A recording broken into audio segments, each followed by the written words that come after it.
to have good conversations. And good conversations are focused on a topic, they are data driven, and they're trying to get to the best answer regardless of who's who. And that's what we're trying. And that's a culture you build, and once you build that culture, I think the rest of the things will fall in place. So that's what we're trying to achieve. There. And Dr. Banerjee, how does it relate, that ecosystem, with, inside the company, as Dr. Kumar said, that's one thing. But how do we interact then with capturing the insights, the actionable data that gets gathered by our suppliers, that gets developed by startups, by universities? How do we take that into our value creation? What do you see there coming as a next practice for the years to come? What is the advice we can give the audience when it comes to reinforcing, not just internally, as Dr. Kumar said, by breaking down the hierarchy, by making sure people can challenge, and the hippos are listening at least to the challenge based on facts and on data, not on assumptions and belief structures. But then, if you do that internally, what can you do then further externally? Okay, so let me talk about the ecosystem, and I give you an example of a telecom company which I was exposed to, where you have different startup entrepreneurs who go to, let's say, a cellular phone company, and they say, I have these apps that I want to give you. Now, if this telecom company is structured traditionally, the moment you have somebody who comes to you with a new idea, you say, okay, we'll work with you, but go to purchase. And purchase says 80% of the revenues are mine, 20% to the entrepreneur, and now you're spending all the time haggling. And it takes 4 to 5 months for that haggle, and after 2 months the entrepreneur says, I will just go and put it on the Android store. So the point is, there are a bunch of opportunities you are losing where there is an old world mindset which is preventing you from seeing that is not about the revenue from every transaction, but if you are able to interact with 1,000 of these guys, then 20% of that is larger than the 80% that you're getting from 5 to 10 of these people. So we actually had a visionary guy who came to that setup and said, we'll do this differently. We'll tell all these guys, you just upload it. We will look at the data over 6 months, and we will negotiate only with the top 10 guys whom we need to support. So the point is, you have to also see where are your traditional assumptions preventing you from exploiting this ecosystem. So it is a question of articulating all the assumptions that your business has had and saying where are your assumptions. The second, I really buy Dr. Kumar's point about data, but the point is, it's the right kind of data. And let me give you an example. This is again a telecom sector example, and I'm carrying the example forward, that we said we need to do inciting. So we need to do inciting on people who are using data and not using data. So we got a kid into a room who, as per the company's research and data, because that data was all internal, was a non-data user. And when we spoke to the guy, he said, I go to my office and there is Wi-Fi. So I use Wi-Fi in the office. At home, my dad pays for Wi-Fi. I use Wi-Fi at home. In between, I don't use data because that's where I save money. So he was, as per data, a non-data user. So now my point is, are the metrics you are using to take these decisions, are they internal metrics or are they market metrics? So the point is, one has to embrace this ecosystem in a larger way. The second, of course, this is a larger challenge. We are all now walking data sources. When you're looking at the Internet of Things, there's a Fitbit watch telling, so everything you do is generating data, which is why the challenge for the company, again related, is to say, what are the areas where evidence-based decision making will give me a bang for the buck? So even if you look at a traditional business, you're looking at a mining business. Or for instance, you're looking at government. I mean, you could do so much with the floods. If you had, in terms of detection, decision making, precision, if you had real-time data of what was happening in which part of Chennai. So the point is, we need to ask ourselves the question, where are the places where the right data at the right time and the right place, and right place is important because geography, I have geo-tracking, can give me value. And you start with that. And even in terms of mindset change, I would actually say this. You can do a simple set of things on mindset changes. Does your top management have LinkedIn accounts? Do they know what Facebook is? Can you open accounts for them? Can you get them to practice? A trivial kind of level. The other level is show them a proof of concept. Create a pilot and show them a proof of concept. Once people can see it, that's one. And we also had this discussion on CIOs. Ford recently, I think, has got a chief data officer globally. So I think what is the most important thing is that the smartest data guy must have a seat at the strategy table. Ideally, if that guy is the CEO, then nothing like it, but often it will not be. But if he has an equal seat at the strategy table, then that is, an important step in moving forward. Excellent. Well, thank you for that. And just respectful to time and make sure that everybody can have drinks and mingle further after this. I'd like to open to a couple of questions from the room for Dr. Kumar for the panel. Questions? Yeah, I have a question, and we were having this discussion earlier about, and you alluded to this, how do you go and understand the data instead of being just carried away by, apologies for the word, sexiness of the data? Like 1.5 million hits, so what? How many more cars did I sell? So one of the problems I have in an organization is, and even Google, they brought these wonderful charts at an association meeting, and then when you ask them deeper, see that little fine print at the bottom of the chart, which you can't read? So it's actually filtered, and the number of people who use the internet before they make a purchase decision on a car is actually much lower than what we have today on the chart. Because you should have applied all those filters to have drawn the real data. We are trying to create a strong digital culture. Everything you can automate. Okay?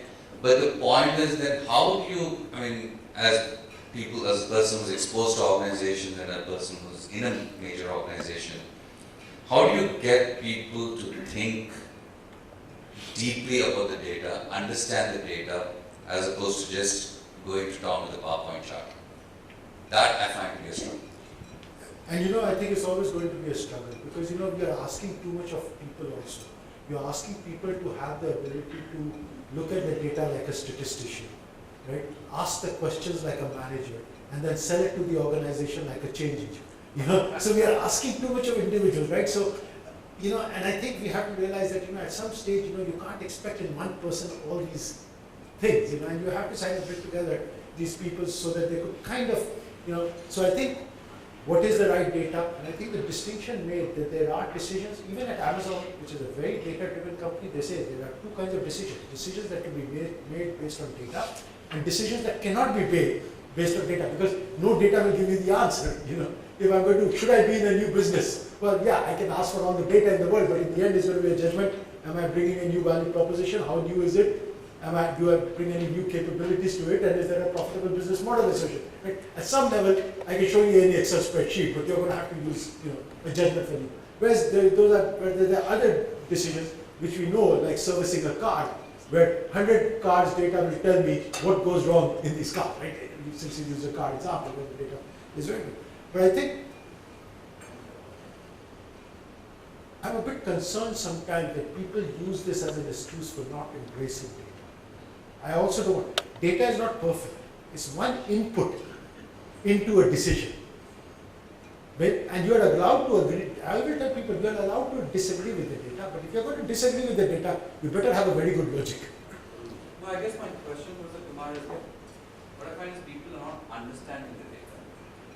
It's like basic stuff, and then you just ask two questions, and you realize. Yeah. You ask two questions, and we were people who back in 1983 were questioning why there should be a New York Stock Exchange, and why all share transactions can't just be put on a computer and the computer clears the transactions. But I think you're asking a fundamental question. You're asking a fundamental question, which is, and this is something, the more you get to the top level, you realize people want to do superficial analysis of anything, right? There are no answers which are at a superficial level available, right? You have to be deep and you have to go into the detail and depth of it without losing the big picture, So that's a more fundamental issue. Can I just supplement that? And I think we all know this, that supposing I want to get 20 people who talk about big data into a room, I say, okay, write down in your notepad right now, what is big data? The variety will be very amusing. Okay, so my point is that there is superficiality and hype, around everything that becomes a bit of a fad. It is up to the people who understand business to separate the substance from the hype and move forward. And let me elaborate on this. I had the fortune or misfortune 10 years back to try to recruit a digital marketing head. And then interviewed around 10 people, and they all come with this PPT which talks about SEO and tags and this and that. And I would have only one question. I would say, Control C my company, Control V any other company, does your presentation still hold? If it does, I don't want it. Because the point is they're peddling a set of technology tools without linking it to the business. So I think one solid to me piece of advice would be this. Get your top 5 business guys together and say what are the key decisions where if we had better data, the quality of decision making would improve and the value to the business would be significant. Use those 5 decisions and go and brief your technology guy and your big data guy, saying what can you do to enable these decisions. So I think start with value to you, and once you start with value to you, you can direct the process and you can build conviction and then kind of take it. Thank you. If I may just add to the thought process. I think the challenge, as you rightly said, so we can ask the question and we can ask the debate with the top guys. Often enough, I found that the IT systems do not have the right data structures, even to capture the right data. So we can keep asking our IT guys to give us the data. Well, I'm sorry, they can't, because as business people, we haven't even defined the right data structure in our system to capture. Let me just take an example. In our logistics, we said that we should not allow a truck to come into my company, which is 15 years old, because it's a safety hazard. But I don't capture it. I don't ask that question. It's not there in my data structure. I'm not going to capture it. I'm not going to ask. We have to set up a system by which I can capture all of this data able to go there. So that's the challenge most of us face, that we haven't even defined the structures. And may I suggest to all companies that they have the same rule? Good. Yes. So, and we want to support that. In my experience, I've seen data always travels with an agenda, and data always competes with discretion. And that's a tough competition, right? When data is competing with the discretion, that's what is very dear to you. You mentioned IT and business separately, and that's the root cause. If business is not IT and IT is not business, then obviously I implemented SAP globally, and what I realized was that the business took it as a headache. That and at the end of it, then they say, this is not structured to meet what I wanted to. And therefore, these roles will have to immerse themselves into business, and business will have to immerse into IT. I had different questions. See, I am from the pharma industry. My name is Prashant. We spoke a lot of internal navigation, hierarchy, etc., which is mostly internal and therefore still manageable. Maybe with some more pain, some more change management. The challenge for us is external ecosystem management, which has a hierarchy of its own and is very, very heterogeneous. Now, we serve the doctor community, and we serve hundreds of thousands of them, so therefore huge amount of heterogeneity. Now the doctors, the traditional mindset is, for the pharma company, if you want to increase your sales, increase the number of sales people in the field, commonly known as MRs. But today, it was working well when there were few organizations, pharma companies, and there were maybe 3-4 MRs competing for a doctor's attention. And today there may be 40-50 MRs trying to meet a doctor on any given day. So the doctor doesn't want to meet them.